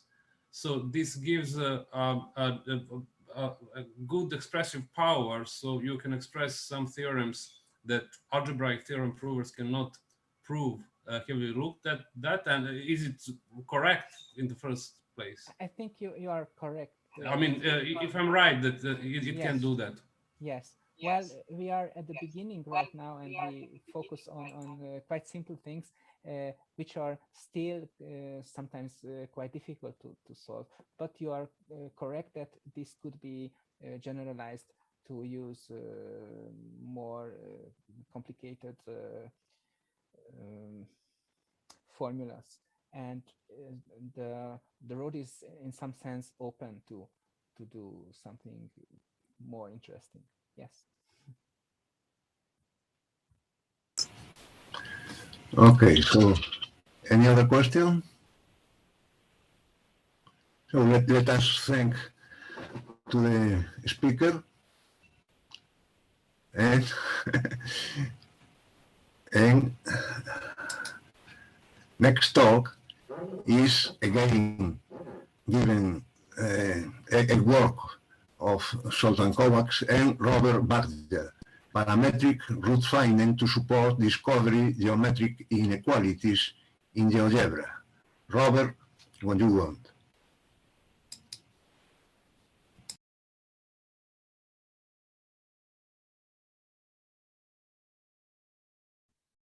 Thank you very much. I tried to share my presentation slides, and I would like to have a quick feedback. So good afternoon and welcome everybody, if you can hear my voice and see my first slide. Yes, perfect, Robert. Thank you very much. Okay, thank you, Zoltan. And so first of all, let me, before I start with my talk, I try to keep my presentation short because this is the last talk of this session and we already worked very, very hard. But first, let me thank the organizers for having this nice workshop. And in fact, this is the first time that I could join to this nice community. So I'm very honored to give here now the talk. And let me just to connect to some of the previous talks and to the question of Predrag. So we are working with real quantifier eliminations, and we were very happy first just to solve some problems. And then, of course, we were also hit by the inconvenient fact that from theoretical complexity reasons, we know that the underlying general quantifier elimination for an arbitrary input quantified formula is very big, so to say. So in terms of the variables, for example, in double exponential, the theoretical complexity. So this means that if we have a lot of variables in our input formula, and then the hope that we could solve this kind of problems very easily, it's not always there. So therefore, in fact, what we are attacking now with this geometry proving and geometry discovery or exploration problems, exactly, we would like to just consider some let's say fragments of this very expressive first order theory of the theory of real closed fields, basically, and then hope that at least with these fragments, at least in certain cases, they are more efficient algorithms than the already existing general typically CAD based algorithms. Okay, so we see that the title of my talk is really connects to the previous talk. So first of all, I would like to speak about geometry, inequality, exploration, or discovering. And we have a nice tool that was already demonstrated and by Zoltán and Pilar and others. So if you allow me now, I would like to focus on the background theory. And in order to solve and attack the problems, I would like to, in this very short presentation, offer a new methodology, an alternative approach for coming up with this so-called sharp geometric inequality constraints in the discovery problem, geometry discovery problem. So just for a quick review, so we would like to have, assuming that we have a geometric quantity like G1 and G2, we would like to say something about the fraction about those quantities. In the simplest case, you can just think about a typical triangle construction, and you would like to have something like the size of the length of the size, or the half perimeter, maybe the circumradius, so the length of the radius of the circumcircle, and so on and so forth. Okay, and so as Zoltán already mentioned, and I also apologizing now that in this short talk I will not demonstrate so many different pieces of softwares and tools like Wattpad, Tasky, and Geogebra, and so on, and all of for demonstrational purposes, I will just show Mathematica's implementation of the real quantifier elimination. And of course, Zoltán already showed us that for educational purposes, the Tarski's methodology, or the Tarski software, and the QuackCat-B software could be preferred, because those are free softwares. Okay, so what was the two observations I would like to share with you during my work? One thing was obvious, that since our algebraization was coordinate based in GeoGebra, then what the problems, the semi-algebraic problems that we wanted to solve, typically involved more than 6 variables. So a typical formula consists not only 1 or 2 variables, but in principle, even one could have a sex up to 10 or 12 variables. So this, of course, sometimes really, from the computational point of view, difficult problem. If we would like to something to react to the user's request in a real time, let's say in a few seconds, like 5 seconds, then maybe it's just not feasible, it's just impossible to do that. But now then we started to experiment with other different type of geometry exploration problems. Then we detected, which would be for the express probably just almost obvious, that certain derived semi-algebraic problems, if we take a closer look, they are in certain sense very specific. What do I mean with this? So it means, first of all, that if we fix this kind of parameter, let's say call it mu or m in this presentation, the possible range of this multivariate function, then we can observe that the corresponding semi-algebraic system has only finitely many solutions. So basically, the equational part represents an ideal which is zero-dimensional. And this was the first thing that somehow opened a new methodology or a new idea, that maybe instead of really producing a full dimensional cylindrical algebraic decomposition of the higher dimensional Euclidean space, maybe we could solve this problem with a different approach, with a different method.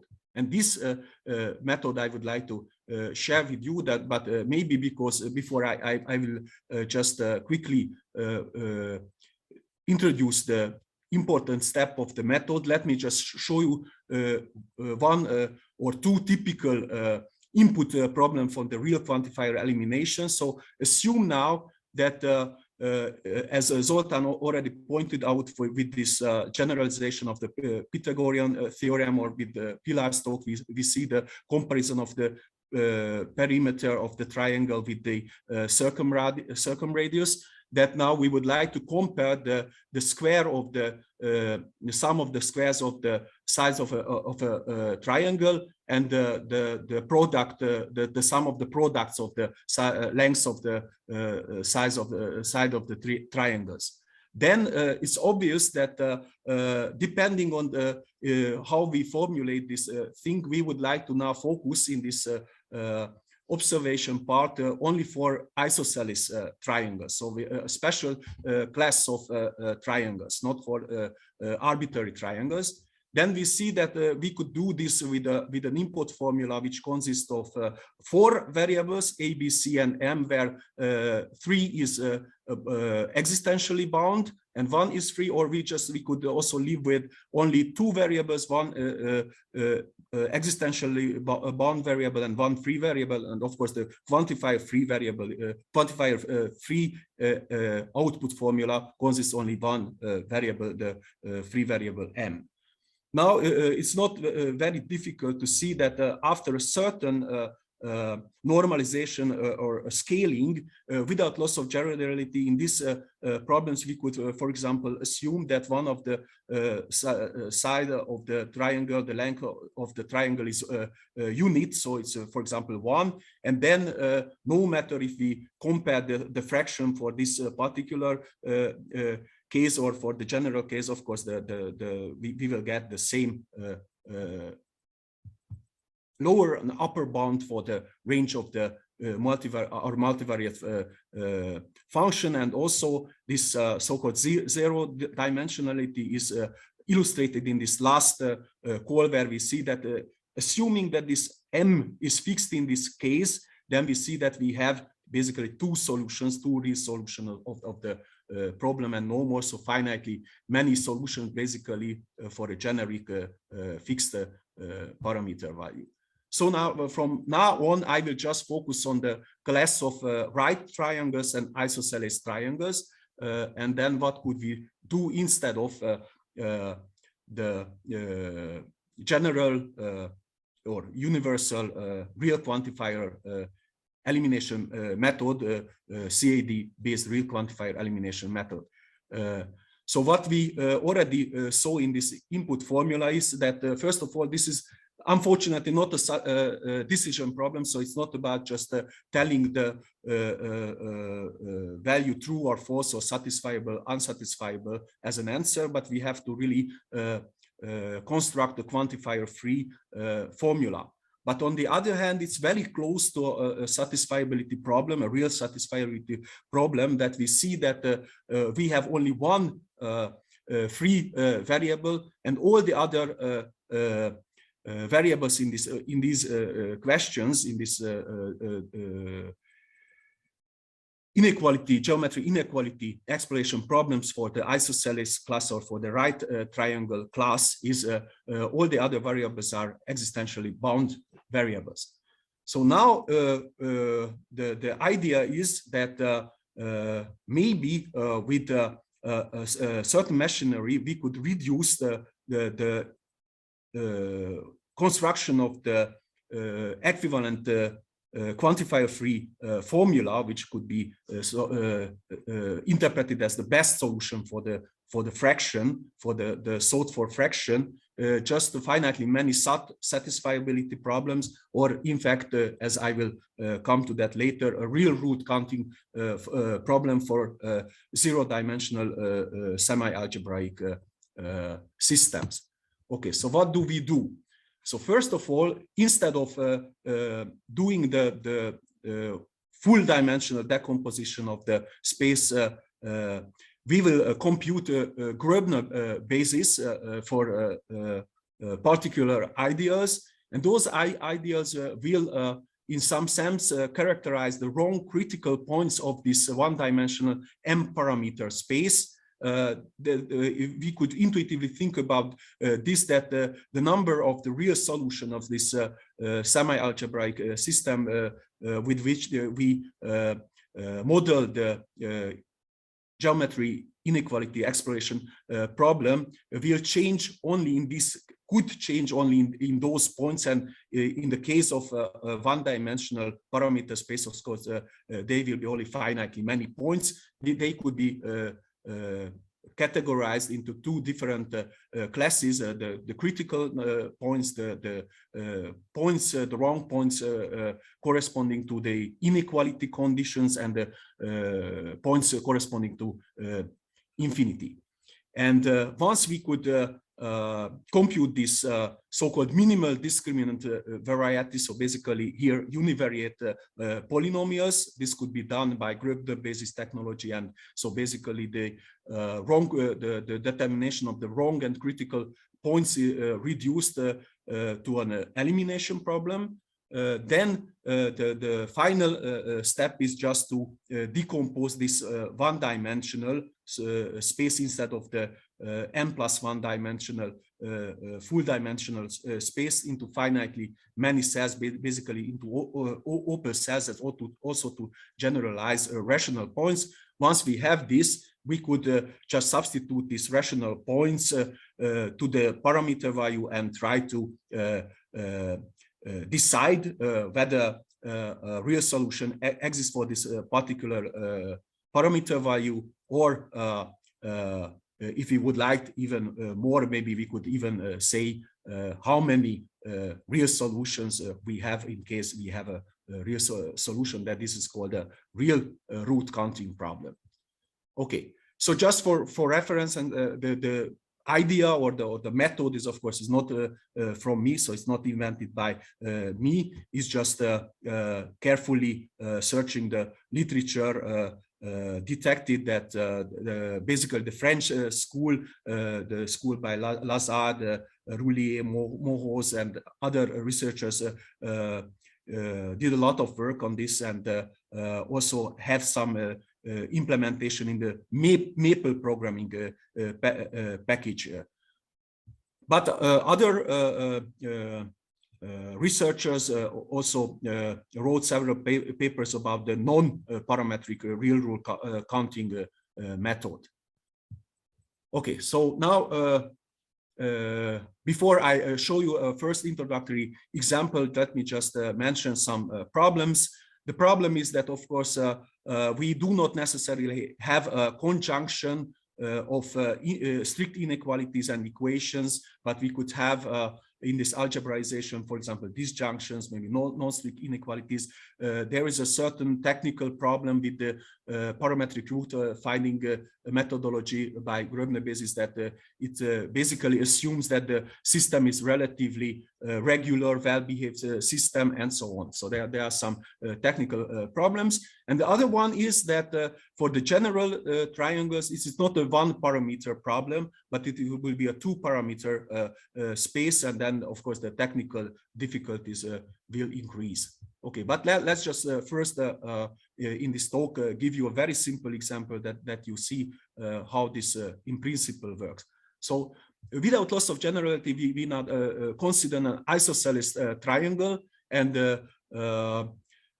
we will, as already pointed out in one of the previous slides, I will try to determine the ratio of the sum of the squares of the sides and this kind of sum of the products.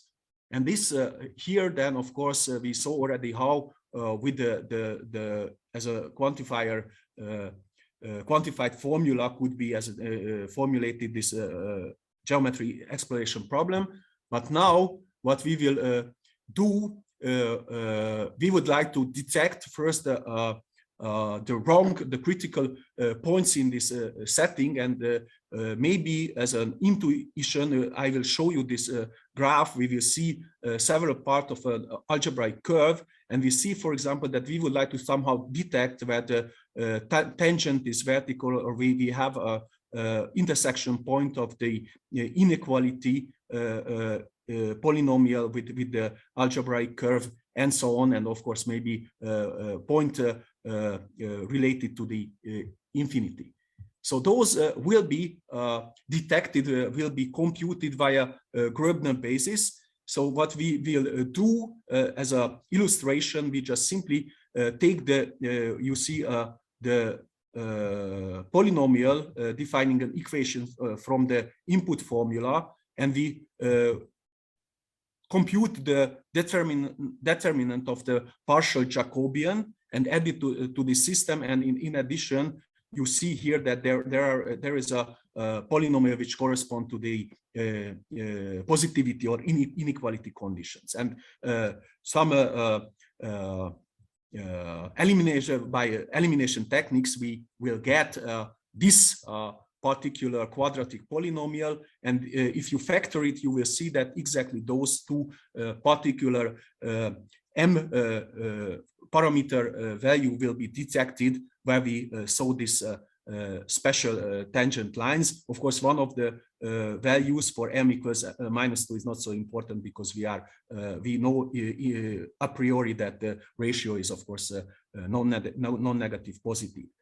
And in a similar way, we could determine, again, by Gröbner basis computation and by elimination, the other components of this minimal discriminant variety. And once we did that, we just consider the positive real roots of those univariate polynomials, and we generate sample points. Of course, for the open cells only, we always can, and it's useful to choose rational points and just evaluate the corresponding not anymore parametric problem. And if we find a corresponding real solution, whether it is with specialized real satisfier set solvers or with real rule counting, maybe we could investigate in more detail, and this is future work. But then with this information, we are able to reconstruct the solution formula, so the quantifier-free equivalent formula. Okay, and we see that what is the difference, what Zoltán showed to us, of course, that the user does not see much about this background computational process. It's just see that there is some constant generated, and after using the compare command, the relation tool in GeoGebra, we'll get this kind of inequalities. And the other thing that I would like to point out, and maybe I just then go to the last slide of my short presentation, is that since our algebraization in the GeoGebra is coordinate based, the number of variables is, of course, typically larger than is what I showed you as an input formula. So you see, for example, this V10 does not appear until now, but in fact, this, if I'm correct, it corresponds to the one of the vertex of the triangle, namely the second coordinate of this point C here, and so on. Okay, so for what was the motivation? So we hope that very costly general purpose real quantifier elimination method, maybe in certain cases, could be replaced by a technique which is equivalent but maybe a little bit faster. And in order to do that, of course, we need very good tools for Gröbner basis computations for elimination, and maybe also for deciding real satisfiability problems, or the ability to compute the number of real roots of a semi-algebraic system. But assuming that this is possible, and for example, in the built-in GIAC computer algebra system of GeoGebra, we can compute the Gröbner basis. So it means that maybe this could be really easily embedded in the real near future to the real GEOM or to the GeoGebra discovery tool set.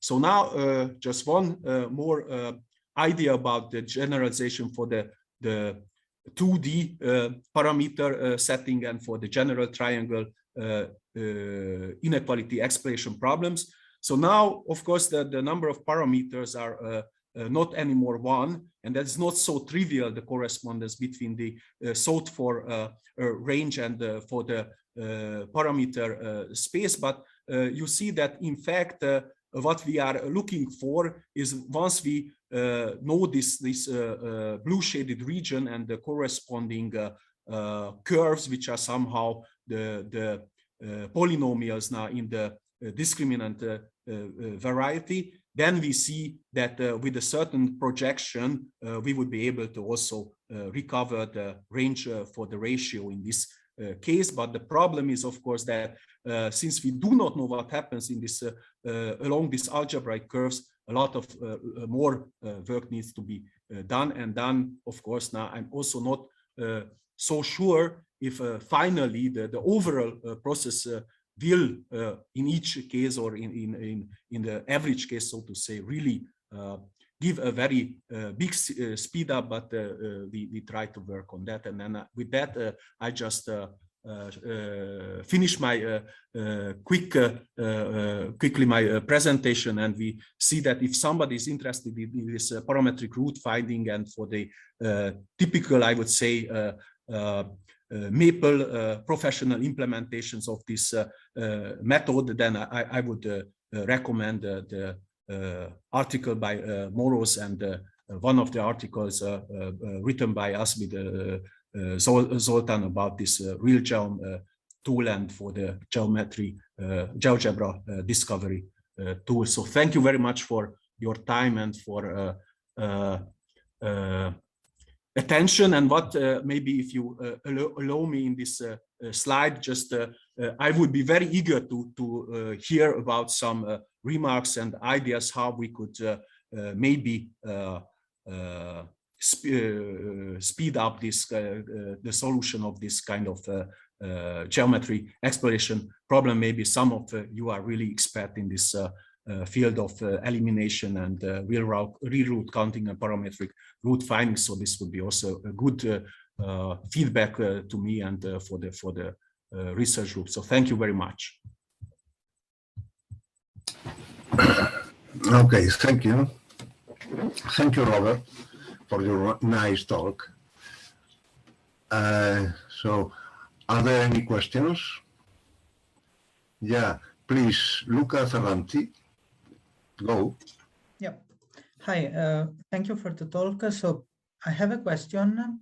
When you compute the roots of the polynomial, like after reducing with Grobner basis elimination techniques, in general, the roots of the polynomial are not always expressible as rational number. So I guess you rely on numerical methods. For No. So that's a very good question. So of course, for the open cells, we are always taking rationals, but it can be the case that the